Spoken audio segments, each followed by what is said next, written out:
Good morning. Ngasi card message ngasi ko Rashi ki matung ina nangai hapa katang phrakta le re haji kai gino ha matam da cards ta akoi gi devil cards kumbala ko devil cards nga sai gi hinchaba or keno toraga phi yaw da bagumba oina oibene ba donga sai haji YouTube ki keno gi oina ko moi gi rules violation ta we ko len hapta ama keno toraga haji hold tora thamba do makasum reviews ki oina adugi ena videos hapa ya gidre ko ando ngasi dagi amuk khoraga hape ko ngasi ngarang so hapane hapa boti thenga kan da ko ado sisana ko gi rashi gi matungina tarot card reading ko ado card try to gatang thok charagi ko sidai ko amma ani ko ahum mari manga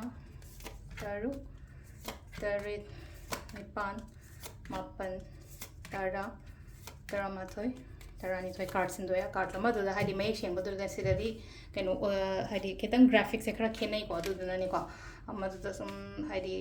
kenu to ba hinjaba gumba kai gumba yaw bodu da kenu to romal ado khoi amma ko mesha shi yang ko mesha shi gina silai se king of wands like ko king of wands hadi mingonda takpi ba tambi ba then hai tar ko makok chinga ga thabak to kaina haiba moni ko pressure shi gina silai se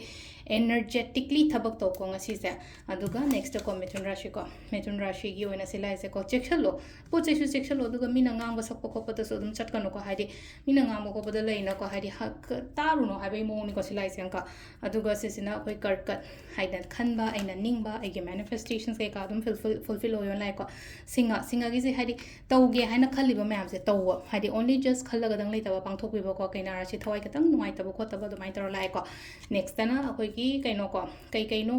mayam mo khalli ko tula gi na aina khaliba aina tawriba khaliba mayam se thaba oina pangthok pi yaraga di do sile no ko patience lai ba ma darkar oi ko se da bridge rashi gi na nena ta na to thaba ma to ma tam do ko next ta dhanu gi da lai se age of pentacles and like ko hadi peshang sha ka hadi smaina hai tar se ni thaba the profit kumba kai gumba leiba ko padum bas oigale ko aduga sina akoi makar rashi go ina success oigani ngasi gi chatlu ba tawru ba khuding makta ko